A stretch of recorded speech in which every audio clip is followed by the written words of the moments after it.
Alors,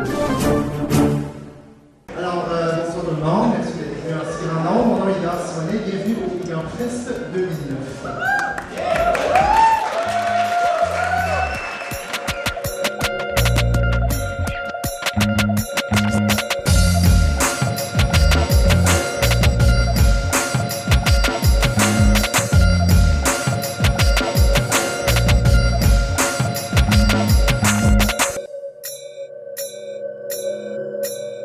Alors, mesdames et messieurs, encore une fois cette semaine, on est dans un festival, ça n'arrête pas, décidément, on avait Spasme la semaine passée, mais on est quand même avec du monde qu'on connaît bien, M. Igor Simonet, qu'on a interviewé durant le festival Spasme. Il y a une entrevue directement sur le blog d'ailleurs. Ça va bien, Igor? Ah oui, ça va bien, Benoît? Oui, moi ça va. Oui. Je vais te poser des questions qu'on s'est déjà posées, là, mais pour les gens à la maison qui n'auraient pas vu nécessairement notre autre topo, en quoi le Igor Fest se différencie des autres festivals à Montréal?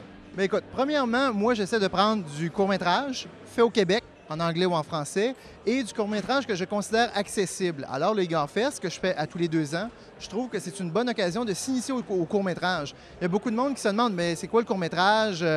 On ne connaît pas ça. Bien, d'après moi, c'est une bonne façon de s'initier parce que c'est des films faits ici, de qualité, qui se démarquent, qui ont souvent gagné des prix et qui sont accessibles. Alors, voilà, c'est un peu comme ça que le Igor Fest se démarque. Puis comment ça marche, la soumission des films? Est-ce que c'est toi qui vas chercher les films ou c'est les gens qui te soumettent des films? Exactement. Moi, je produis et je réalise des films. Je suis donc amené à en voir beaucoup. Étant donné que j'en vois beaucoup, ben des fois, je trouve des petites perles et je veux partager mes découvertes. Alors, les Igor Fest, pour moi, c'est l'occasion de partager ces découvertes-là. Puis au niveau du contenu, je sais que tu as mentionné qu'il y avait du contenu québécois, mais est-ce qu'il y a du contenu d'un petit peu partout à travers le monde ou c'est juste vraiment québécois? Ben écoute, le but du Igor Fest, c'est pour dire, il se fait des bons films ici et vous ne le savez pas. C'est un peu ça. Parce que oui, il y en a, comment je pourrais dire, il y a des produits de très bonne qualité qui se font un peu partout dans le monde. Mais moi, je veux me concentrer au Québec parce que c'est peut-être un peu méconnu dans la population en général. Le Igor Fest, ça ne se destine pas aux initiés des circuits de court-métrage parce qu'au Igor Fest, tu ne verras pas forcément des nouveautés, mais tu vas voir juste des bons films. Et là, quand on dit bon, évidemment, c'est très subjectif, c'est à mon humble avis. Mais si je regarde les 3 dernières éditions, je pense que ça marche. Je pense que ça fonctionne. J'invite les gens à faire leur propre opinion et à venir peut-être au prochain Igor Fest. Dans 2 ans. Oui, dans 2 ans. Mais sinon, au cours de l'année, est-ce que tu as d'autres projets sur lesquels tu travailles? Je pense que ce soir, tu vas présenter un de tes films, d'ailleurs. Exactement. Je présente La légende d'Atsuko, qui est un court-métrage d'action japonais, d'inspiration asiatique, beaucoup inspiré des jeux vidéo japonais et des mangas, des animés japonais. Moi, j'aime ça souvent, poser des questions aux artistes, aux artisans qui font des films. C'est quoi tes inspirations pour toi? C'est un peu classique, mais c'est quand même intéressant.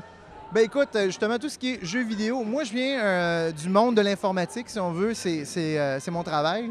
Alors, tout ce qui est informatique, électronique, la technologie, j'aime beaucoup. Les jeux vidéo, j'aime beaucoup. C'est un peu ça mon monde. J'ai d'ailleurs fait un film il y a quelques années qui s'appelait Fisher-Price, qui est un film très technique. C'est un film qui était basé sur un livre de Kip Thorne, qui est un physicien. Fait que, vois-tu, c'est un livre de physique qui m'a inspiré ce film-là, mais ça a marché. C'est un film qui a très, très bien fonctionné. Fait que ça donne un petit peu une idée de mon univers.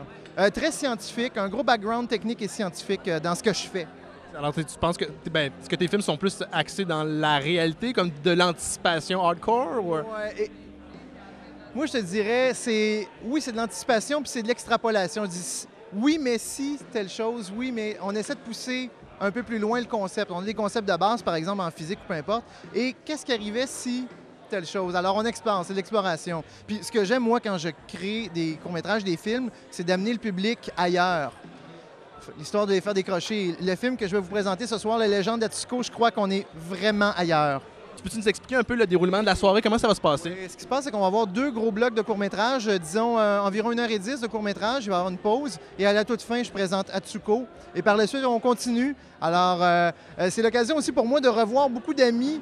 J'ai beaucoup d'amis ici. Alors, écoute, ça va être le party après. Puis ce que je veux aussi, c'est créer un événement rassembleur pour qu'on puisse se jaser aussi là, de tout ça, des films. Excuse-moi de t'avoir retiré le micro, mais c'est une idée aussi de faire un peu du réseautage, puis les gens...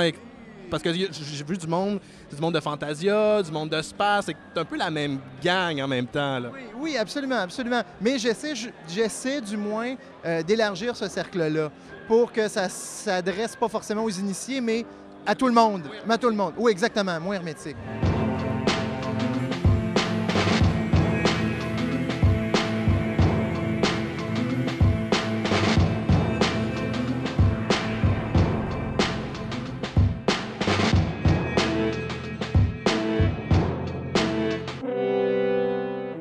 Est-ce que tu as des ambitions éventuellement d'aller vers comme le domaine professionnel? Oui, le domaine professionnel éventuellement, peut-être, mais je te dirais que c'est un petit peu travailler sans filet. Il faut vraiment pas avoir peur. Il faut avoir beaucoup de couilles parce que présentement, moi, j'ai un day job.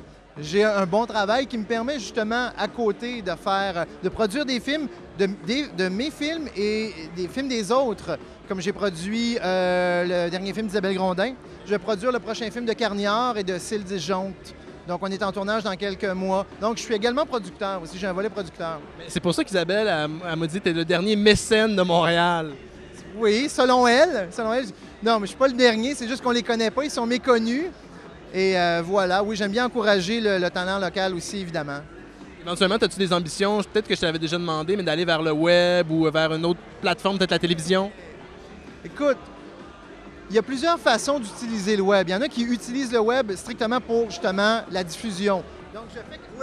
Donc, je fais de quoi? Je le diffuse. C'est instantané. C'est une façon de masse de rejoindre beaucoup de monde.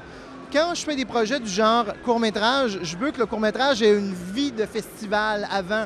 Parce que le court-métrage en question va me faire voyager, va nous faire voyager, va nous faire connaître. Puis par la suite, tu sais, une vie de festival pour un court-métrage, c'est quoi? C'est 1 an et demi, mettons, disons. Par la suite, une fois qu'il a bien vécu sa vie de court-métrage, là, on peut le mettre vraiment disponible en téléchargement ou en visionnement sur le web. Moi, c'est un peu comme ça que j'approche ça, mais il n'y a pas de bonne ni de mauvaise réponse. On utilise... L'Internet, c'est un outil, on l'utilise comme on veut. Gars, je vais te laisser parce qu'il y a plein de monde qui arrive. Un réel plaisir. Pour les gens à la maison, on va mettre ton entrevue avec l'autre qu'on a fait à Space, puis ça va être un gros concentré d'Igor. Ça va être une bonne dose d'adrénaline.